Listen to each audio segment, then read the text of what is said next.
Tundra. I don't even know what year it is, but supposedly it has all the lights on or whatever. So I have to call an audible and work on this. I didn't bring any of my scan tools today because I wasn't supposed to be doing any diagnostic work. So let's see what we got here. Oh man, are you kidding me?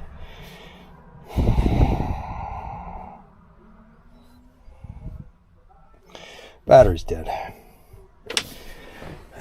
Every single car, man. Every car. I don't get how every car has dead batteries. It's not too bad. What the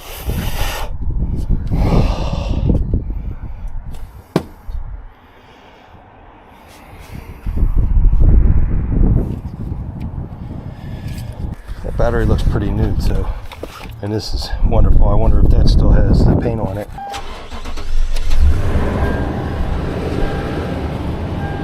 Wow. Ugh. No power steering. Ugh. This actually have a power steering pump. Yeah. All right. Oh. That looks good. I don't know how I'm going to duplicate this. I'm just going to have to go ahead and fix that. I'm probably going to have to redo this again because you got to watch on these Snap-on ones. It doesn't have topography, so I don't know what modules have scanned or did or didn't. C1201 engine EV control system fault, too low or too high battery volts. I wonder what that's about, huh? Heating and air conditioning, we got 2 codes. Open and pressure sensor, this is actually normal on a Toyota. The solar sensor circuit. Tire pressure, don't care about tire pressure. Immobilizer, airbag history, I don't care about that either. No OBD, no misfire, catalyst evaporative. Wow, no history, huh? Let's do another code scan. What I'm looking for here is I'm watching what it's detecting and seeing if it comes up on the screen, and it seems to be doing okay. Heating and air conditioning, sliding roof, it doesn't have one, so it's not going to populate or flood to the screen. Tilt telescope steering column, I don't know if that even has one. It's got tilt. I think it's all manual though. Yeah, it's manual. Instrument cluster 1 code, that's the solar system as usual. Okay, now we got some stuff going on here. That might be because I'm scanning it. Wouldn't that be funny? That might be the problem. I don't know, because I don't know why it came in here. So this is under anti-lock brakes. We have engine EV control. I don't really know what that is. Let's see if we got history codes. Okay, we have a history code of a knock sensor. P033D. We got pending codes. Knock sensor again. Let's do current codes, just see if it will scan anything right now. P033D. It's weird that it didn't come up on the initial code scan. P033D. Knock sensor 4, circuit high. Again, I don't know what I'm even looking for here. This battery is dead. But we do have flashing lights here. I don't know if you should be able to see that. That may be because I have the scan tool hooked up. Here you got the tire pressure light is on, which we don't care about. Gas light, the door open light, the seatbelt light, check engine light, traction control light, VSC light for low. VSC and the traction could be off because of the check engine light. Transmission is complaining about this knock sensor as well. Let's see if this has a troubleshooter. One thing I've always liked about Snap-on, they have like a little troubleshooter thing there. Don't have a P033D. ABS and track lights on with mill. EBI tech tip, vehicle equipped with stability control, VCS, will turn on the VSC lamp. This is common on the Toyotas. When the ECM turns on the check engine lamp, this is done because the VSC is disabled when an engine fault exists. During a stability event, the ECM is commanded to reduce power from the engine. If the mill is on, it may not be able to do what is needed, so the VSC is shut off. If the fault in the VSC module is for communication with ECM, repair the mill and clear all the codes. So it looks like we're chasing a knock sensor issue, or possibly whatever. Engine RPM. I really want to see if there's any knock sensor stuff. Nope. Okay. Hopefully there's somebody here to talk to that has seen this Christmas tree and can tell me what I'm seeing now is what they're seeing. Well, I don't think we're going to get anything out of the scan tool. Oh, horn works. Let me get some power steering fluid in this, talk to somebody about this Christmas tree, fix the battery issue. I'll take it from there. This is loose too. Oh, there's where the power steering fluid went. It's got a massive leak. Oh, this is one of my pet peeves, man. Battery's not installed correctly. Drives me freaking nuts. And this crap.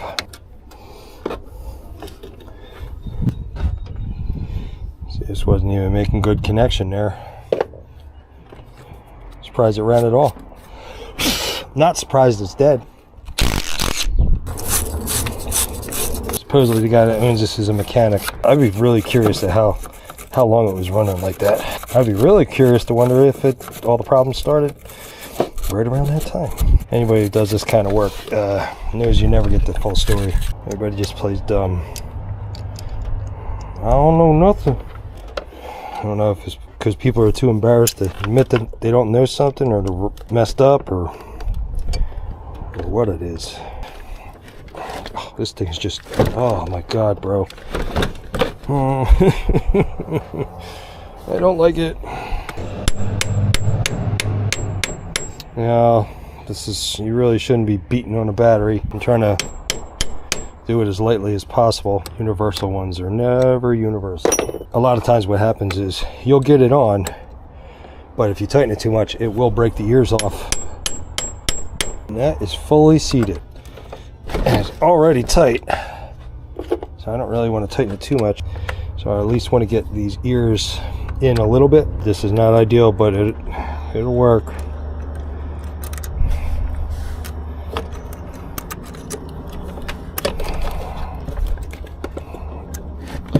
Oh my god, this thing moves so much. Oh, you know what? I think these are actually threaded. They are. They're threaded. It's got a little thingamabob in there. All right. Usually there's like this one, like that, and that's why I put that under there, to try to keep it from falling out.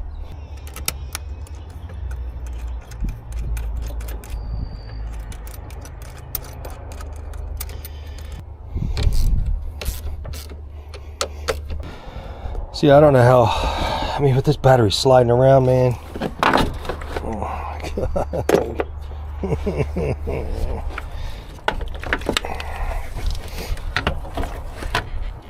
Let's get this thing up here for a second.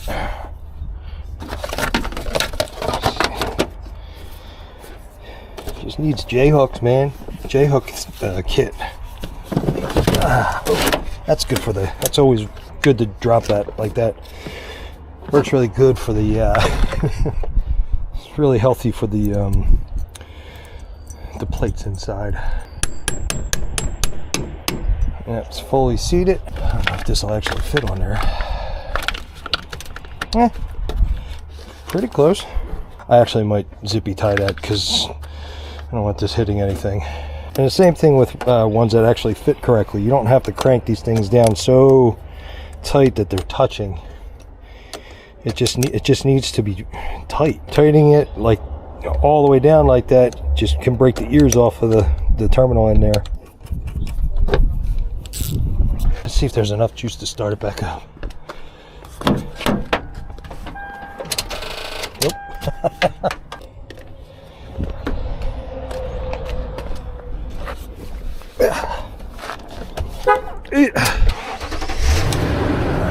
I'm not going to zippy tie that. I'll leave that up to the shop because I know this thing is going to need to be jumped a million times. Code set condition of the knock sensor for bank 2 sensor to 4.4 volts or more. One trip detection logic. It's like immediate. Possible cause. Open and knock sensor for bank 2 circuit 2. Knock sensor for bank 2 sensor 2 or an ECM. And let's look for the location. They're under the intake. All right, so I got to find a different way to test it. I was hoping I can get a visual look on it. Yeah, it's in the valley under the intake and under the separator plate. ECM enters a failsafe mode. During failsafe mode, the ignition timing is delayed to its maximum retardation.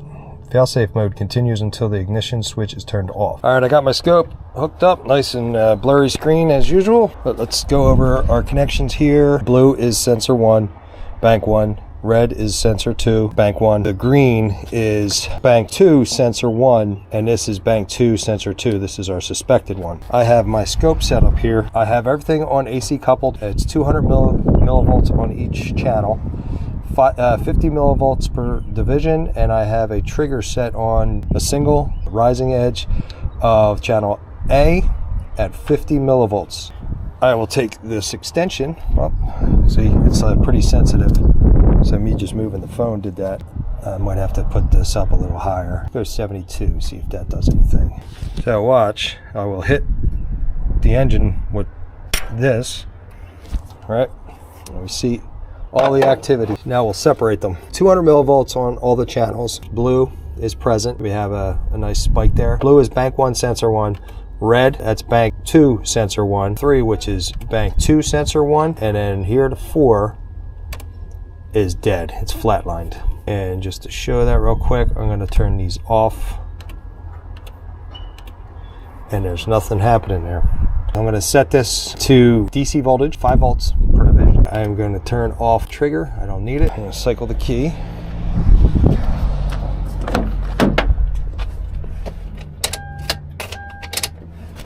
A, B, and C are all riding right at the same spot here, which I'm going to just bring one of these down so I can measure just about 2.1 volts. We will go over here to this lone guy, which is sensor 2, bank 2, and this is at 4 volts. That sensor's bad. It just proved an open circuit. This is proving the ECM is putting out bias voltage. With these ones making a complete circuit, they're pulling the circuit down to about 2 volts, somewhere around there. There's a little space in here.